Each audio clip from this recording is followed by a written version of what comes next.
I'm Anthony from HNE, and you are watching 10 Questions. Today, I'm here with Chris, program manager and co-founder of 1UpOnCancer. He's also the CEO of HNE. Shh.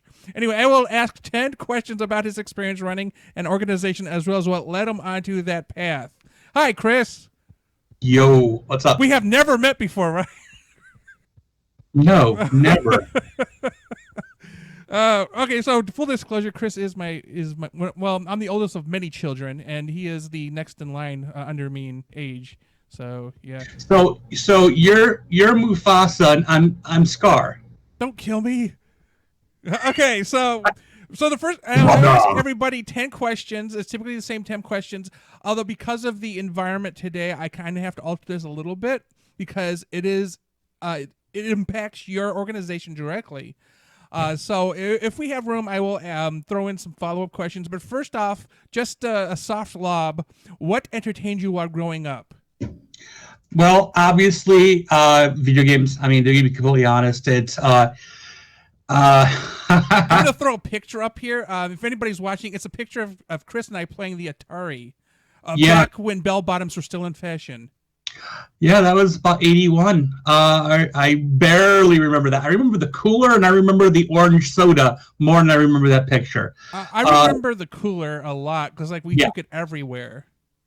Yeah, and I know that we had pizza that night and the orange soda. Giovanni's, yes. Yeah, that was about the extent of it. That's all I remember. So let's kind of go back here. Yeah, video games, a big part of my life has been... goodness gracious, since I was born, pretty much. It's just been something that keeps me occupied, pacified, and focused. Lately, not much anymore. I'm just way too busy, but when I do get a chance, I usually have a handheld in my hand, Switch or one of the tiny knockoff consoles that I just fidget with. So, I have pretty much every console from my childhood onwards that I've actually held in my hands at one point, minus the PlayStation, Nintendo PlayStation, which I have held in my hands, but I don't own that. That was auctioned up for $300,000. Right. Because I do remember you were the one that got us into computers. Yes, with the Commodore 64s. Back in the late 80s. Yeah, it was funny because the blazing fast 1200 baud modem. Oh yeah. I also I'm big with Commodore 64 stuff. In fact, I'm working on a refurbish of this 1581 drive right now. In fact, trying to get it up and working, which is a really rare Commodore 64 drive. Actually, it was made for the Commodore 128 technically, but it'll run on a 64. I do a lot with classic consoles and classic computers, especially the Commodore line. And it was something that I just did. It was funny because both Tony and I, we were instilled work ethic when we were young. So we would rake leaves, pick up bottles, do odds and ends for money, which would allow us to go to, Video Game Exchange obviously is one place, but our place Video to rent games or buy used games and just, stock up a collection. And Flashback Video. Flashback Video as well, yes. All the places. Actually, Flashback is where I got my Atari 2600 Slim, the junior version. I also got that Super 8, which is that Super Nintendo / Nintendo whatever you want to call it. It's like an adapter. So anyways, so I would do anything for games, but I won't do that. And I would go and do a lot of fundraisers. Fundraisers, goodness gracious. I consider them fundraisers, but it's me begging for money, sweeping floors and whatever. It was for your personal cause. Yes, my cause of keeping me off the streets and off of drugs. So you're locked into your own bedroom playing video games all day. Totally a better option. Yeah, we were so hardcore at our house that we poked a hole through the wall because we both had different bedrooms, so we could play 2-player. We would stick coax, split the coax, so he would have the system, I would have a controller. We would have a controller extender so we could play against each other without having to share two systems. So yeah, it's funny is how we would adapt because let's be honest, we were poor growing up, so we didn't have a lot, and anything that we wanted, we had to get ourselves. And so, well, other than the Super Nintendo, I believe that was bought. That was bought for us. Everything else we had to get ourselves. Or was it Nintendo? You're right. Because we got the Atari 2600s. That was our grandparents, I think. Maybe, because I know David bought the Fender for you, and I got Journey Escape. Okay, David is one of our other uncles. Okay, so the Atari 2600 was a gift, I think, from the family. Okay, so they're like $50. Okay, so basically, again, in the late '80s, you then got into computers. That blazing fast 1200 baud modem. You upgraded to a 128. Internet back then. The BBSs, the bulletin board systems. So we're gonna move on to the next question then. Sure. What made you decide to start 1UpOnCancer? Okay, so. Let me preface by saying that I lived in Ohio until I was about 35, and I had a job that I didn't like at all, and I was working at this gig. It was at a company that was a large jewelry company, which I won't name. So I was looking for any way out. For many years, I worked in radio. Previously, worked at voiceovers. I did media. I did dabble in a little bit of commercial work, video production, so on and so forth. And one of my friends, Bruce Lewis at Funimation, who did OhioCon every year with me and a few other voice actors, were like, all just kind of chatting. And I kind of floated the idea of I would love to work at Funimation. This was a couple of years prior. And he says, yeah, absolutely. I can get you into sessions. It was like 2012 or something, wasn't it? Because that was the last year I was at OhioCon. Somewhere around there. And Bruce says, it's pretty easy. We're always looking for extras. And, if you're in Dallas. And actually, I drove into Dallas and had lunch with them as well. It was nice because I was working at...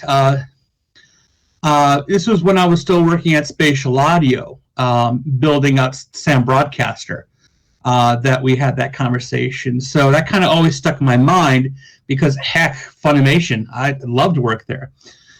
So I was job hunting, fast forward to 2014, and job hunting and looking for something better. A company called me in the suburbs of Dallas and said, hey, we want a software developer who's going to, help us go from scratch to build up the solution that they wanted. And I'm like, yeah, I'm a software developer. Sure, absolutely. And I was hired, but I had to go to Dallas. So I looked for my support group in Dallas because I would have to go there pretty much sight unseen, no idea where I was going to live, or nothing. So I contacted Bruce, and I'm like, Bruce, hey, I just got offered a job in Dallas, and I need a support system. I have no idea what's going to happen.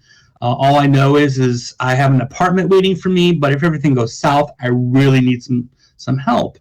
Him and his wife, as lovely as they're always been to us, Christina and myself, my wife, it's like, sure, absolutely, whatever you need. And we got there, and they were true to their word. Bruce and Money opened their heart, their house.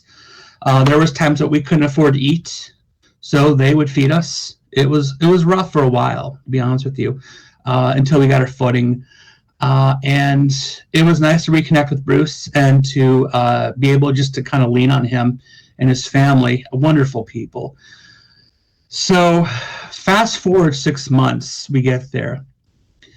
And there's a convention called ACON. And ACON, A-K-O-N, not like the rapper. It's been around longer than the rapper. Bruce is there every year. This is kind of his not his convention personally, but his local one. His local convention that he would do every year. And I was like, hey, Bruce, I'm going to come on by, see if I can help you out. He's like, sure, yeah, come on by for a few hours. That's fine. So we went. And his wife has 2 kids. Well, him and his wife have 2 kids. One is I don't know what she has. Her name's Echo, but she's constantly in a wheelchair, so they have to kind of attend to her constantly. So they're gonna Monday. His wife was gonna take Echo and their other kid Hans home and do, kind of do the family thing. So I stayed with Bruce, and so did Christina, and had a blast. It was great. We were just sitting there chilling with him. He had a panel, discussed his life and how he used to be on a U-boat and in the Navy, and he worked on nuclear subs. It was wonderful. And he was around in LA during the earthquake and the riots, and it was such a wonderful event that he just told about, gaming. And it was pretty much an AMA is really what it was that we attended with him. And so the convention closed for the day. And Bruce is like, hey, could you do me a favor? I'm like, yeah, sure. He's, help me find my car. Okay, Bruce, what does it look like? He says, I don't remember. Bruce, what do you mean you don't remember? Did you take a rental? And he said, no, it's the one I've always had. Do you mean the van or do you mean the pickup? I'm not sure which one it was. So he has his fob in his hand, and for 45 minutes, we're click, click, click, click, could not trace it at all. And I call Monday when Bruce was going around the parking lot. It's like Monday, why is Bruce not remembering which vehicle he has? She's like, Bruce has been really forgetful lately, and I don't know what's going on. And I'm like, okay, is he okay? She says, well, we have a doctor's appointment to kind of work on that. So if you could just make sure that he gets, where he needs to go, I can come pick him up. So we stayed with him for a little bit. He never found the car. Monday came, picked him up. And that was the last I heard about that until the day that Satoru Iwata, the president from Nintendo, passed away from bile cancer that day. I think it was sometime in July, I believe, of 2015. So we're at Chipotle, and Christina and I are lifelong gamers, both of us. And we're literally sitting down crying, eating our Chipotle, but like, what's Nintendo going to do now? I know Reggie's still there, and we're just eating our Chipotle and just... Your burrito's really extra salty today. Yeah, they were. They were actually very salty that day. And a lot of F's in chat. Absolutely. It was sad. And Monday calls us. And she's like, hey, you remember Akon? I'm like, yeah. Bruce has brain cancer. It was rough because I came to Dallas because Bruce was my support net. He was here for us. It's the reason why, I'm here in Dallas now. It's the reason why, we're successful. And it was difficult, to say the least. It was a blow. It was a 1-2 punch. From somebody who I'd never met, Satoru Iwata, to somebody I've known since 2003 who is a confidant to me. It was hard.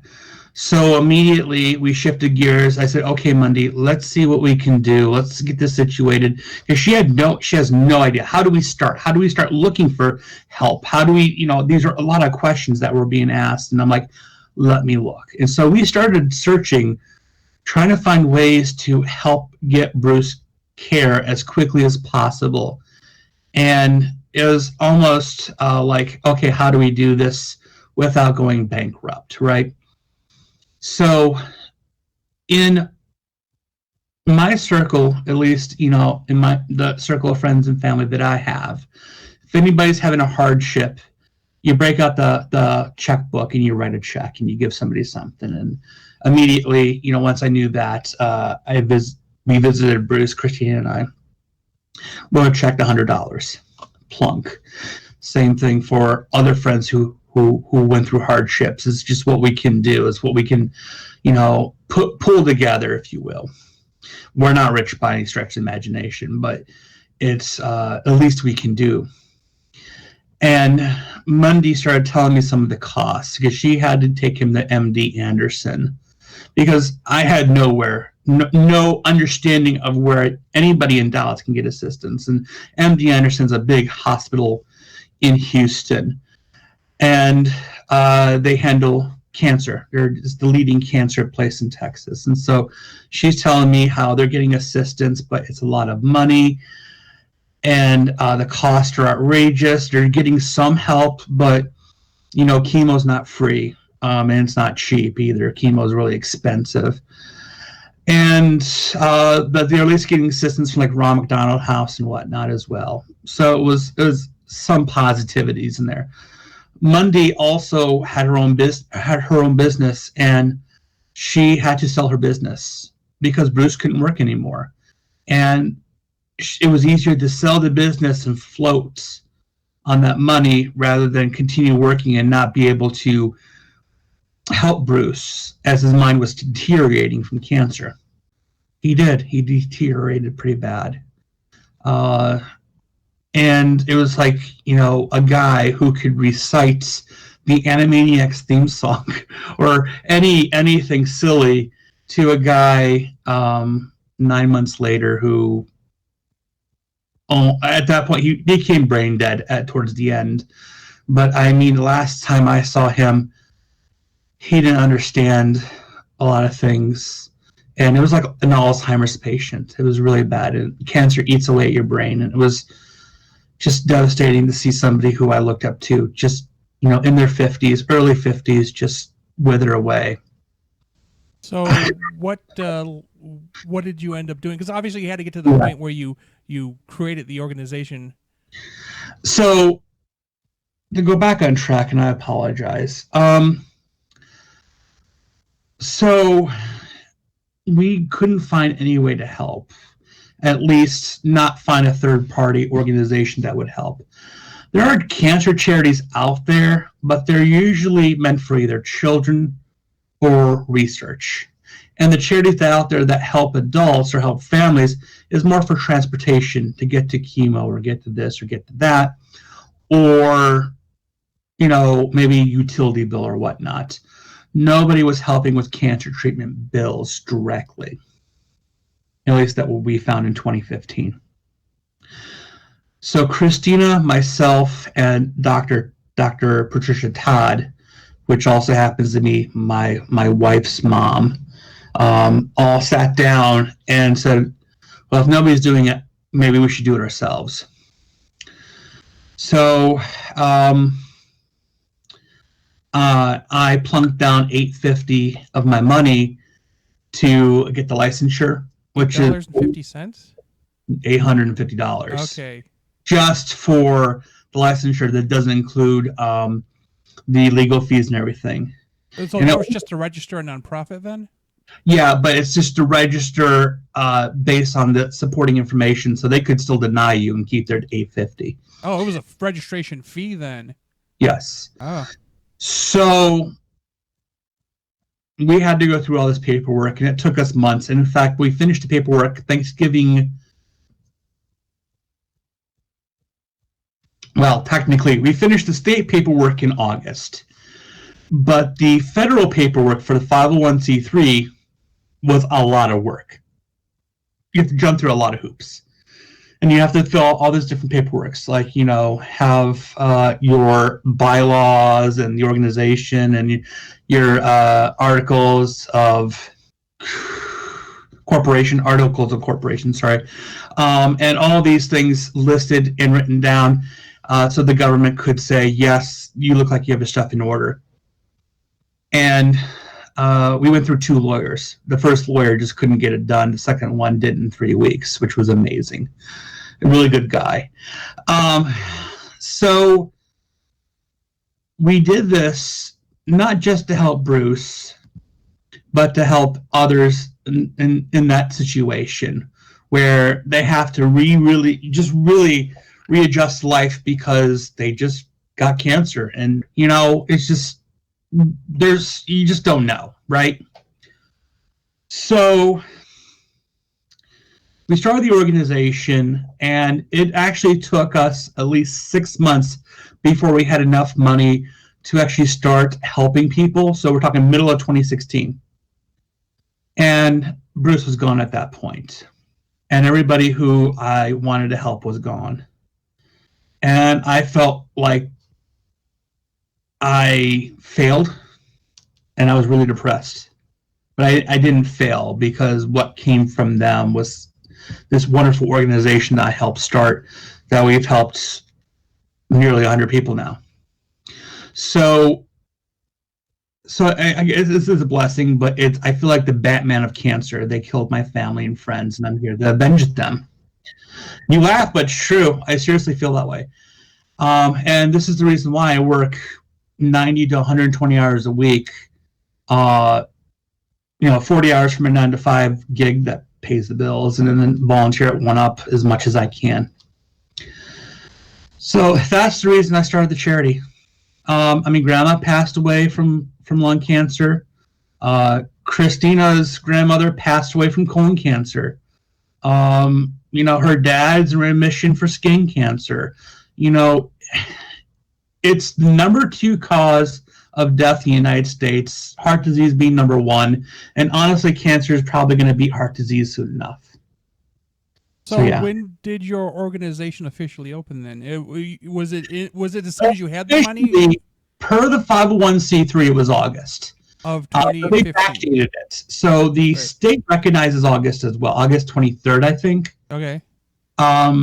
So any fundraising that we were able to do, we could have done, we didn't know.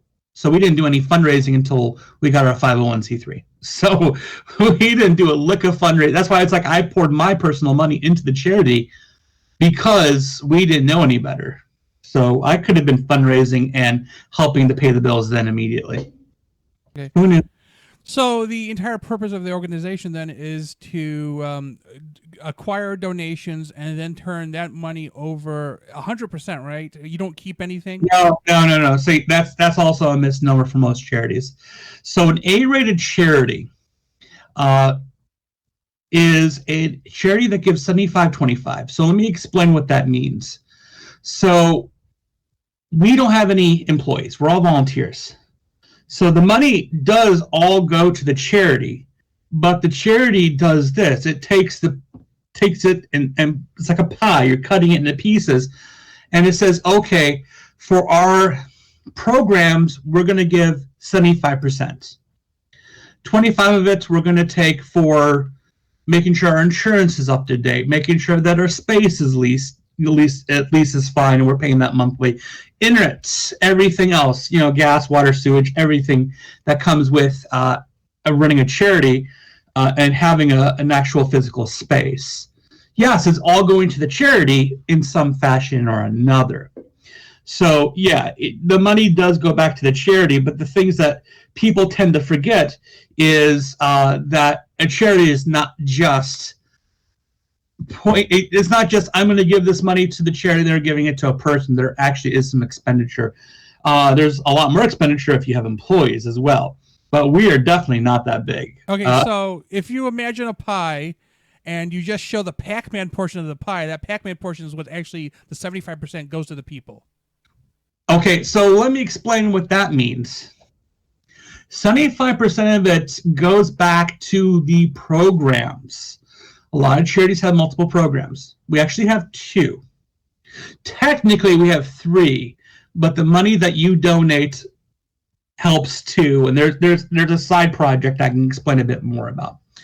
So the 2 projects that the donations go to: assisting patients with their cancer treatment bills, advocacy.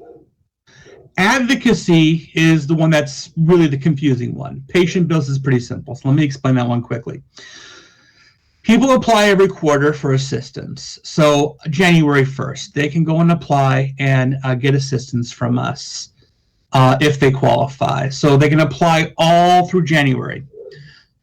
In February, we go through all the applications once they all kind of like come here via snail mail. So somewhere in February, for example, we'll go and we'll vet the applications. The people that qualify, get assistance. What assistance means is, depending on how much they need and what we have available, we'll let them know, right?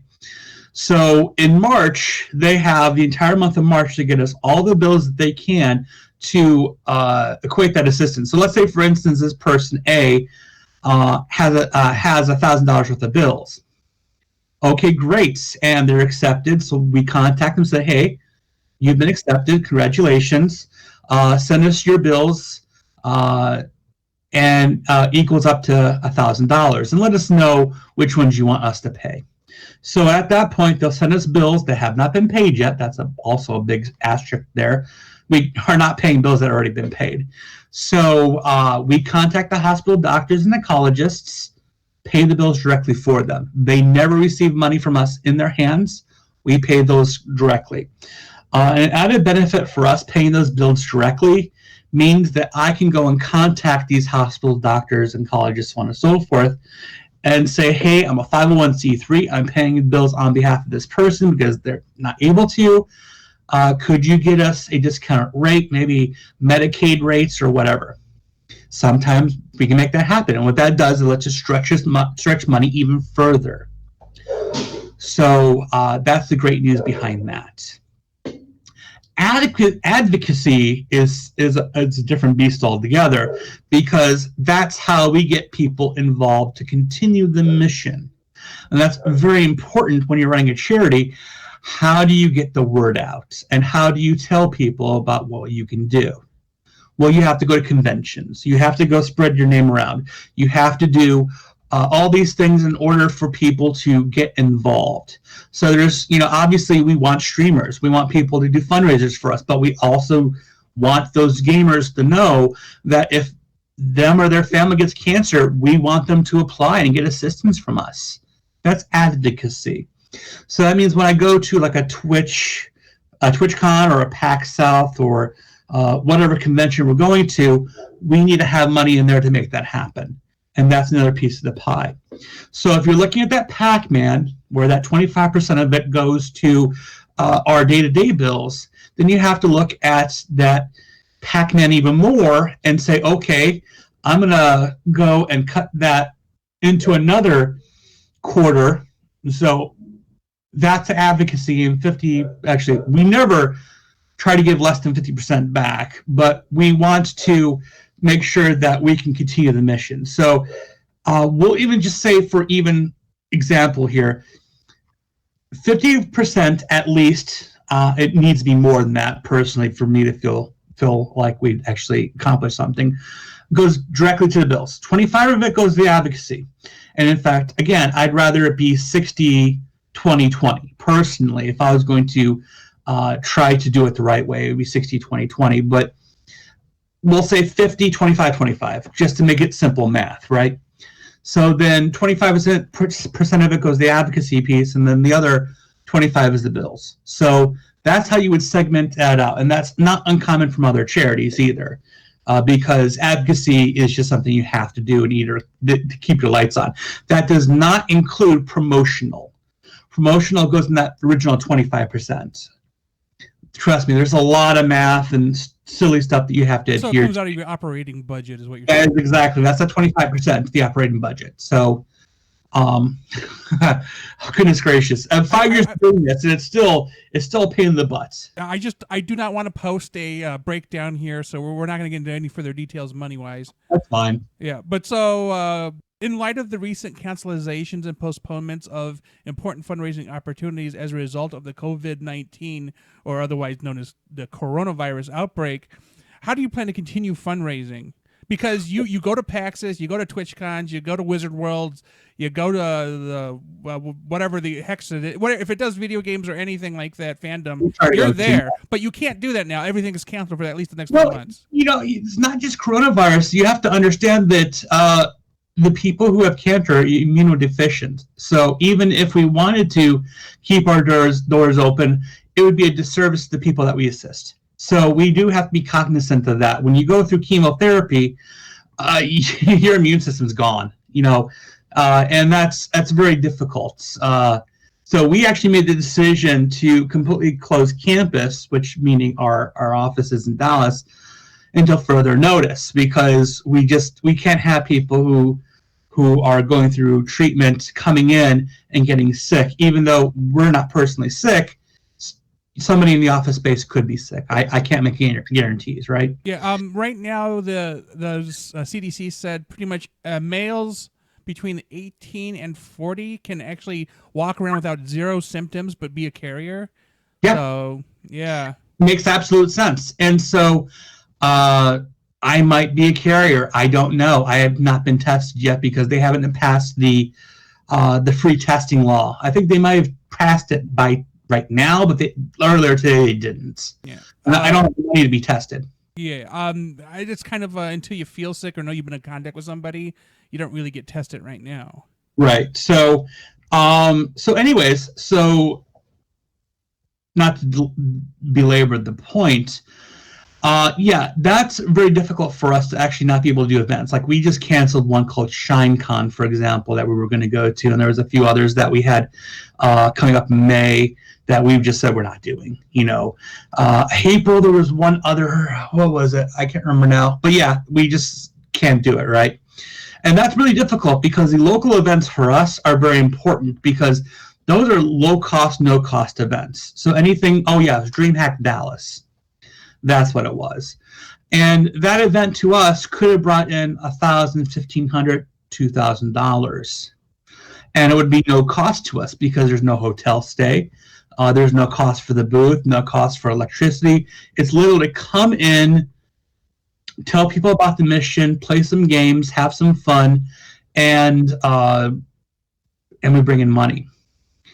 That's not the only way we fundraise, though. So that's the good news, is we also fundraise online through Twitch, Mixer, YouTube, where people can do live streams for us to assist us that way. If they love the mission and they want to volunteer, they definitely have the ability to do so. And so, we have one Twitch event coming up called Spring Spectacular, which is April 17th through the 18th, that we put on personally. But that's not just the only event that we put on. We put on 4 every year, and we try to do one every quarter. And in fact, we pushed this one back because of Corona. This event, Spring Spectacular, was supposed to be March 20th, 21st, but it's just not going to happen, right? So we moved it to April to give us enough breathing room, which did hurt us a bit, but I'd rather do that than not. So, but anybody can put on an event for us. We actually have a page called Charity Streaming 101 that explains how to do an event with us. And there's many different ways that you can do that. And it's an amazing way to help us and help those who are having a really hard time right now because these cancer patients are going through it much worse than you can imagine, just from not just the cancer, but now on top of that, being immunodeficient, they're having to go to the hospital for coronavirus as well because of their cancer. And absolutely, we're going to cover that because they have cancer. And that's just another facet that I never thought that we would cover, but we have to because it's part of having cancer, and we need to help more than ever right now. And so I do have, people contacting us. So what do I do? Go to the hospital, get better. That's absolutely what you need to do. Damn the bills right now. Your health is more important. What is the Spring Spectacular, I think you called it? Yes. So how does that work? So it is a 30-hour event that we hold on Twitch. And we do these type of events 4 times a year. So it's Spring Spectacular, Sizzling Summer, Fall Fiesta, Winter Wishes. So we do those, all those events. And I love onomatopoeia. So that's the reason why. So did Stan Lee. Yes. So Stan Lee loved that stuff. So yeah, the whole idea again is for a bunch of streamers to come on for a couple hours, join a big giant live stream, and just play some games and talk about the charity, right? So this is independent than normal streamers just doing their own stream. This is where we go and invite these streamers onto our channel, which is a Twitch partner channel, and we get front page for the 30 hours on Twitch. So you'll find us in the carousel, and thousands of people will see us do this live for 30 hours. And this exposure is pretty unique to most of these people who stream for us because they usually don't get that front page. That's reserved for the larger people in the community. But you know, we just ask for it, and we get enough notice, we can usually get it. So that helps us fundraise, and we do pretty good on these fundraisers. But if we relied on those 4 that we do yearly, it wouldn't be enough. So that we ask people to fundraise on our behalf and to do a live stream with us. And that's usually just, again, streaming on Mixer, YouTube, or Twitch, and just broadcast whatever you want as long as you spread the message and you have a Tiltify or a donor drive link to our organization. You know, they can help us out. And some people say, like, well, I'm a small streamer, you know, I don't have a large audience. It doesn't matter. To me, you're just spreading the message, because maybe one of those people have cancer or have a family member that has cancer. Even if you don't raise any money, you're still spreading some good message. And that's, to me, that's enough. And the organization would love you just to try. Okay, so now keeping in mind that there's literally nothing going on throughout summer, are you considering doing like the monthly online marathon type of thing? Because I feel like that's, you're going to have to. You kind of have no other choice. We will definitely have to pivot. I will guarantee that. I'm hoping by the summer things will be better. It's a pandemic. I have no idea, right? Yeah, you're not going to like the CDC information about that. Essentially, I heard 8 weeks. I was actually talking to the National Video Game Museum today about that. Yeah, because it's supposed to spike and then it'll die out during summer and then come back with a vengeance this fall. Yes. Yeah, it's going to be spectacular. And you think people are going crazy now? Yeah, no. I understand. Again, I talked to 2 charities today. One called Stack Up, which were kind of like sister charities, and National Video Game Museum. And we're all in the charity space. We're all kind of friends. We do events together, and so we know each other. And we're talking about fundraiser ideas because we're stuck in limbo. The National Video Game Museum had to shutter their doors. The city of Frisco, Texas, said you can't be open to the public. And museums live or breathe, live or die by attendance, right? They need that to survive. So I was talking to them about alternatives for fundraising, and hopefully get them assistance as well. We're going to be releasing a shirt soon with Stack Up to help fundraising on that as well. And, you know, just trying to find alternative means, right? So yes, there will be efforts.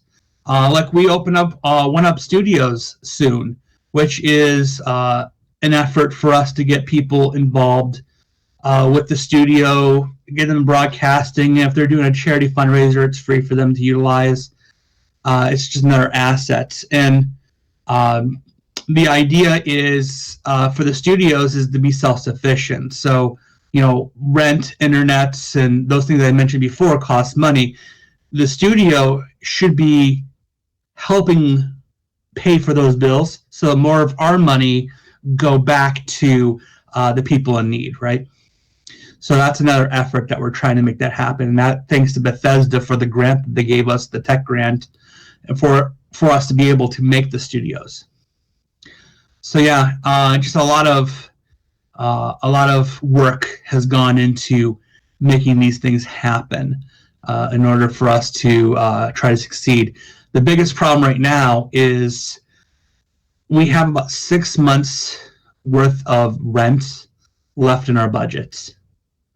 We don't know what's going to happen after that if we can't raise any more money. Okay. So what changes would you like to make if you had unlimited resources? I would love to have a staff. That's one of the hardest things right now is having all volunteers. And I know 4 of the volunteers that I have right now who just pour their heart and soul into the charity. They they're working dead-end jobs. And they're doing this because they believe in bettering the community. If I had the money, I'd pay those 4 right now. And I would get better output. I would get a better product if I could pay them.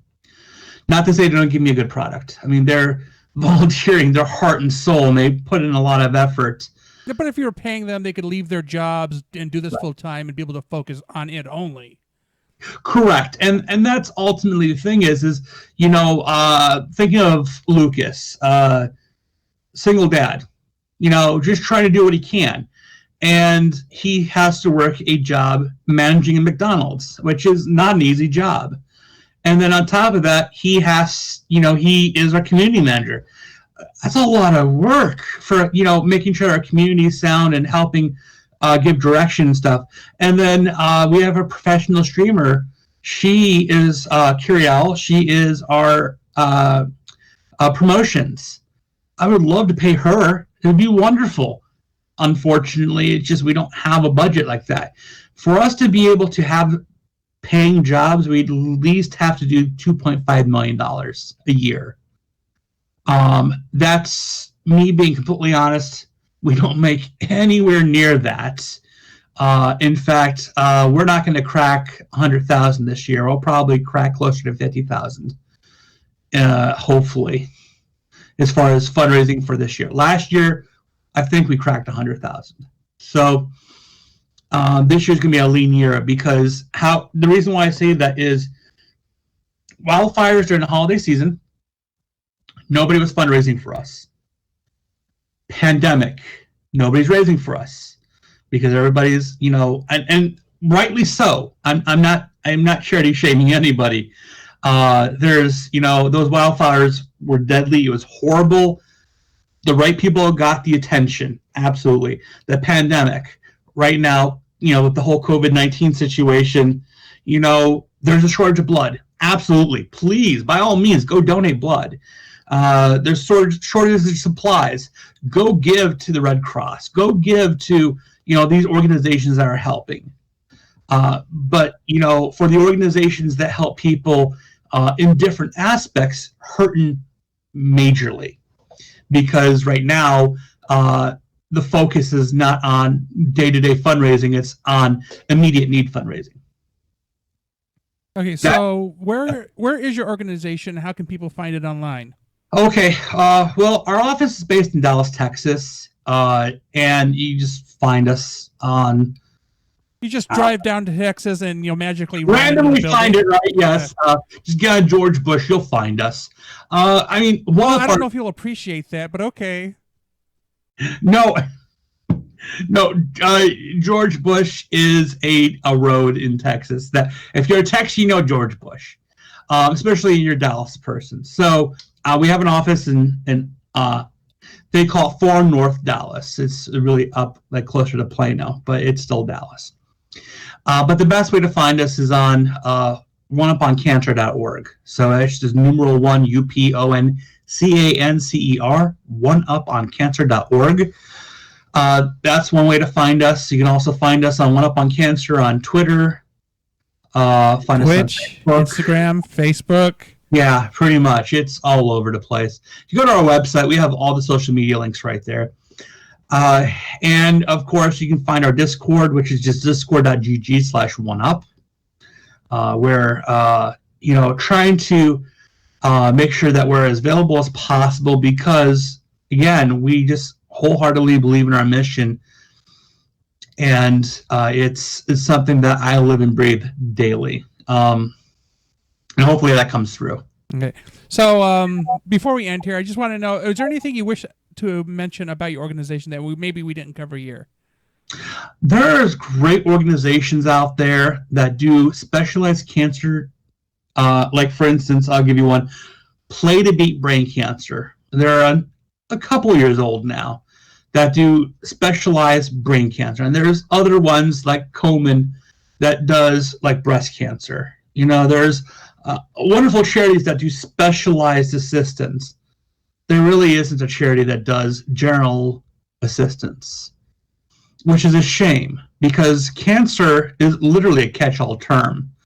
It's just an abnormal growth of cells, right? And I know people are like, well, they found a cure for cancer. It's this thing. And, you know, and I do watch SciShow. I do watch the health stuff, and I keep a tab on this. And it's like, no, they found something in a mouse that potentially could be a cure for this type of cancer. So even if they find a cure for cancer, it's not going to be for all cancers, because, again, cancer happens for many different reasons. You know, for example, in Bruce, he got cancer from being on a boat that had radiation, radioactive boats. You know, during his military time, yeah. Military time, absolutely. There's, you know, it is what it is. There's not going to be a cure for that. It's just gonna, you know, you're gonna have radiation cancer because of that. You know, you just, you know, you can't be the boy in the bubble either. So, you know, you live life to your fullest. But honestly, I wish cancer was not a thing. And if it wasn't, and cancer was cured, I personally would change our mission to be something about empowering people to work in charities. Because, to be completely honest, I've been doing charity work since the age of 13. I mean, honestly, it started with you and I painting buildings, right? Yeah, we painted the local library here, which was covered in graffiti. And then we also, well, at least I did, I painted the bridge on 42nd Street with El Centro. And I just did a lot of revitalization efforts in Lorraine, and community service. So this is in my blood. Volunteering and helping community has always been something I've been passionate about. And, you know, and I honestly think that even if you can't give, it helps a lot.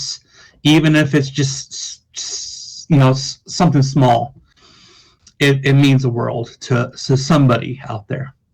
Okay. That's it. Yeah. So we were talking to Chris, program manager and co-founder of 1UpOnCancer. And don't forget, you can check out their social media on Facebook, Instagram, Twitch, and Twitter on 1UpOnCancer. The same name everywhere. And, of course, you can find out 1UpOnCancer.org is their website. And I'd like to thank you all for watching. Please remember to like and subscribe. Thank you. Thank you for watching this video. We would also like to thank our contributors and patrons for supporting this video. If you wish to add to the discussion, post a comment below. Please remember to like, subscribe, and check out our other videos. Thank you for checking out our content. Before you leave, please remember to click like and then subscribe. If you want to receive notifications, do not forget to enable them by clicking on the bell. Then afterwards, check out our social media at HaslageNet and our website at haslage.net.